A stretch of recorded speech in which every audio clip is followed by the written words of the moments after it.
Heist has gotten off to a pretty interesting start, to say the least. A awesome looking mechanic that seems like it's going to be really fun has unfortunately been plagued by a decent amount of bugs and some overtuned enemies. But I'm going to give you a little bit of information on how to overcome that and some updates on the Creeping Frost build that I used as my league start. Hey guys, Big Ducks here and welcome back to the channel. Now, as I said, Heist kind of got off to a shaky start. The mechanic seems really fun. It seems like it's something that could be a super good addition to this game. However, unfortunately, there has been quite a few bugs, there's been some overtuned enemies, and quite a lot of other problems, actually. This is one of the rougher starts that we've had in some time. However, all of that said, the mechanic is still really fun. Now, as I said before, Creeping Frost was my league start, and this is going to be the update video that will give you some information on how it went, everything that I did about the Creeping Frost, the updated skills that I'm using, as well as some information on how to actually do Heist as the Creeping Frost build, and give you a little bit easier time with those one-shot doors that hopefully are getting nerfed. I think I saw in some patch notes that they are getting nerfed. Now remember guys, if you enjoy my content, make sure to like this video so that more people can see it. Also, don't forget to subscribe to the YouTube channel for more content similar to this. And last but not least, if you want some sneak peeks into the next builds that I'm going to be playing before you see the build guys on here, make sure to go follow me over on Twitch so you can catch the latest builds that I'm working on before they get to the YouTube channel. So without further ado, let's take a look at a couple of the things that happened to us in the league start of Heist, and then we'll get into the build update. I'm ready. Can you elaborate on how Heist is busted? The enemies do too much damage. Like, it's just so much damage that some of these enemies do. It's actually silly a lot of the time. Like, I almost just died right there because I didn't see those red explosion on death effects.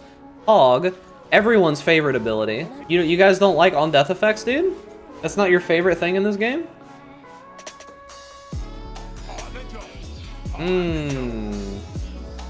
At least this is what I'm talking about. I couldn't even see the thing that killed me. What killed me? This is exactly what I'm talking about. What killed me? I don't have any idea. Do you guys see anything? Oh, it was a slam. I see what you're saying now. I see that slam. Can you see it coming?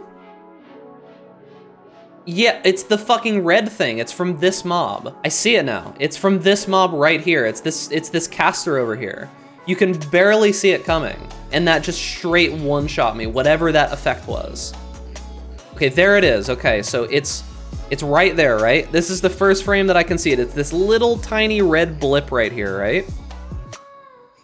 2, 3, and then dead, right? It's not even 3 seconds. Okay, so we're at 4 seconds right here, and it's literally, it's less than a second of time to react. It's like half of a second or a quarter of a second to react, and it's on like 5% of my screen, and it one-shot me. This is why I don't play hardcore in this game, by the way. The thing that fixes the mana problems that's expensive is Devouring Diadem. Devouring Diadem completely fixes all of your mana problems, but there's not very many of them right now. What killed me? Did I lag right there? Is that what that was? Like, you see that, right? You see that I don't get hit? The thing that I'm getting hit by, it looks like it's whatever this is. And I don't know what this is. Like, I can't even see that, dude. Like, I legit don't even know that that's a fucking damage thing. Like, how can I see that? Like, I'm walking over here, right? I'm walking. There's no effect whatsoever. This is the only effect that I see. And then this right here happens. An instant death. Look at how quick that is. I have 4,000 plus health, right? Look at this, 4,000 plus health right now. I've got 3,400 plus 800. Instant death. It's literally a one-shot. Alright guys, so here we are in the Rogues Harbor. Now, this zone is honestly a little bit interesting. This is the main zone of Heist, as you may know. It's a town filled with tons of MTX that a whole bunch of people who spent way too much money on this game have filled themselves up with. This is Heist, and what I'm going to show you guys, I'm going to show you guys a level 75 contract. I just randomly yellow rolled it. It's got more monster life, some time before lockdown, a couple just random things on here. I'm going to show you guys a contract. We're going to go through a little bit of it. I'm going to talk a little bit about Heist, and then after this, we're going to talk about some of the updates that I made to the build. Like, you might see that I've got both Frost Shield and Void Sphere down here. We're just going to do a little bit of heisting. Now, I have a little bit of information for you guys here. When it comes to Heist itself, there have been lots of bugs, there's been lots of problems. However, the League is still really fun in my opinion. Now there's been some changes back and forth on how much alert level that you get on the chests, but there's not really much else to say about it. The chests themselves, you grab what you can, and that's about all that you gotta worry about. I'm not gonna go too deep into the actual mechanic of the chests and heists themselves, because it seems to be changing just about every day. But what I do want to talk about is the actual escape mechanic of heists, and we're going to jump to that right now. So now once we've made it all the way through the heist, we've grabbed all the loot that we want, all this nice contraband that we lose if we die, we get to the final curio display. An interesting thing here is that when you click this curio display, you pop open this item and you grab it, you suddenly get this giant rush, so I'll show you here. You pop out this item and the alarm goes off, and now you have to fight through waves of enemies. Now this isn't a super high level area, we're in an eye level 75 zone. But something interesting that a lot of people have been having problems with specifically in heists are these doors where there's about like 500 enemies on the other side of the wall, and all of them are just waiting to kill you as soon as you walk through. Okay, so this is the door that I was talking about, this right here. You notice on the other side of this door, there's about 500 yellows, the reds, blues, whatever color you want to call them. They're just ready and waiting to blow me up. So what you can actually do is you can use this nice new ability called Void Sphere. Now, what you do is you wait for that door to open, and then you just toss the Void Sphere out the door, it pulls all the boys in, and then you can actually just drop your damage over times and whatever else. And this helps quite a bit with dealing with all of those enemy attacks that hit you all at one time.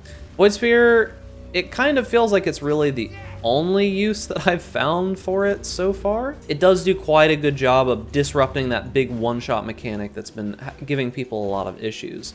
So that might be something that can help you to deal with your heists. Other than that, I've been using Frost Shield pretty extensively just as a huge extra defensive layer. But yeah, that's most of what I wanted to tell you about what's going on in the heist, so let's actually jump out of here. I didn't get too many cool items, so you don't really need to worry about any of that. Jump out of here and talk about some of the abilities and give you a short update on the build. Alright, so there's a couple things about the build that I want to tell you about. Now, I just want to show you I didn't actually die. I got out with all my loot. I didn't just randomly die in there, so I don't want any of you people in the comments saying, oh, you probably died, that's why you cut the video. No, there's nothing else interesting in the heist, to be honest with you. I just wanted to give you those couple little tiny tips there. A few updates about the build. Now, there's three major things that I want to talk about, and they mostly have to do with new abilities or ways to go about things. So on the Creeping Frost build, as you might know, you can get a trigger wand that you can use eventually. I haven't gotten that craft unlocked it, and I haven't gone out of my way to get one. But one of the major things that the trigger wand allows you to do is use elemental equilibrium.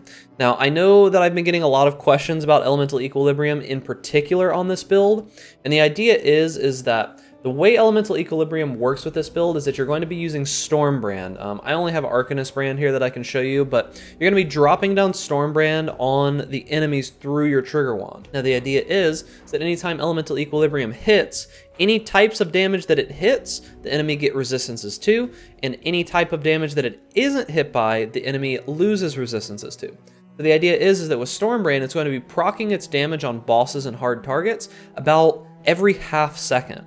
It's really, really common and it happens over and over and over and over again. Whereas with Creeping Frost, with Cold Snap, with all of our other abilities, the only time it hits is when you use the ability. So the idea being is that when you do end up having the trigger wand and you right click to shoot the Creeping Frost out, this ground effect, this damage over time effect, doesn't actually proc Creeping Frost, or proc Elemental Equilibrium rather. It's only the hit when they explode like that. Same thing with Cold Snap, it's only the hit, not the ground effect. So you pop this out and then that Storm Brand is going to keep ticking and it's going to turn the elemental equilibrium on. I suggest you only really use it with the trigger wand. You can do it if you really want to with just self-cast for bosses, but I don't exactly recommend it because it's going to make your clear significantly worse without the trigger wand. About the trigger wand and before you get it, an interesting upgrade that I've made to the build is that I've actually started using Arcanist Brand for a lot of my curses, my exposure abilities, and other just things that I need on bosses. So something that's interesting is that with Arcanist Brand, And when you link it to increased duration, it actually lasts on bosses and tough enemies for quite some time. It's almost 10 seconds that you get the effects of. Now, what I've personally been doing is I've been using Frostbite and I've been using Frost Bomb, both in this Arcanist Brand. So the idea is that when you run into a difficult enemy, you just toss down some Arcanist Brands on top of them. They will stay out for about 10 seconds or so. In that time, you're just putting down the rest of your abilities, using everything that you need, and then you can pop up those Arcanist Brands again every once in a while, and they'll keep reapplying to the bosses. It's a good way to get your curse on, it's a good way to get your frost bombs going. Now, let's talk about these area control spells, because I'm sure that's what you're wondering about. Frost Shield, actually insane for this build. Now, the cool thing about Frost Shield is that you see it sucks out just a little bit of our energy shield. Yeah, I'll do it again here. So, it sucks out about 700 of our energy shield. However, Frost Shield is giving us an insane amount of life for that about 700 energy shield. So it's taking 730 energy shield and it's giving us 910 maximum life per stage. Now, this ability gains 1 stage every 0.3 seconds, and it has a maximum of 4 stages. So the idea is that means that we are going to be sucking out our energy shield for 1.2 seconds. So it's going to be a little bit more than 730, but it gives us 910 times 4. That's 3,640 maximum extra life. And what this shield does is it kind of works like a guard ability. So you stand in the shield, and as long as you're in here, any enemies that are outside of the shield are going to be doing only 40% of their damage to you. The shield's going to take 60% of it. Enemies inside of it will do 80% of the damage. Now, I've messed around with links and stuff with this, but honestly, I've just kind of fallen on not linking it to anything. The only things that I could think of that would be useful would be like maybe Empower or something like that. I don't think that increased duration is too useful because the cooldown's actually not that long. You pop down the shield and it's still got plenty of duration when the cooldown comes back up. It's got 6 seconds left and the cooldown's already back up. I don't think that increased AoE would be good because you really want to keep it in just kind of like a little area so that the mobs aren't inside of it. And I don't think that concentrated effect would be good either, because with concentrated effect, you'd have very little room to move. So it's kind of in this Goldilocks zone, and I think that that's really, really solid for the build. You can just toss it in any of your gear. I think it's pretty solid. Maybe link it with an Empower if you have some extra links, but that's about it. Void Sphere is an interesting ability. It does reduce the movement speed, and it looks kind of cool, but honestly, this ability is not very useful for this build. There may be other builds that this is more useful for, but we've learned that it doesn't actually stop on death effects. It just cleans up corpses. It basically consumes the corpses. Some people have been telling me that it works with like the Necromancer Ascendancy, which is pretty cool. Void Sphere, not so great, honestly. It's really only used by me for those doors like I showed you a little bit ago in Heist. You just pop that thing in there and it pulls all of them in, and instead of the Heist mobs just being stuck in their little spot where they're just waiting to attack you, this moves them enough to where they lose their AI for whatever they have to do there. So that's pretty solid. There's not much changes to the build other than that. Most everything is about the same. We did really well. We got up through red tier maps. Rhyme Gaze was like a chaos. I found this. All the rest of the gear is just random stuff. We've been going really, really solid with the build. I didn't get a great wand, but we have moved on to the second build of the league, which is a Burning Beefton update, a Vol Fireball Flamewall Chieftain. So look out for a video guide on that coming sometime probably next week. But that's pretty much it about the build. I just want to give you guys a quick update. There is a new Pastebin for the Path of Building in the description. Very, very minor updates. There's nothing crazy in there. It's just going to be me updating the notes, and a couple of the gem links is pretty much it. I know someone was confused about one of the links and it having Portal in it, so I'm going to update all that kind of stuff.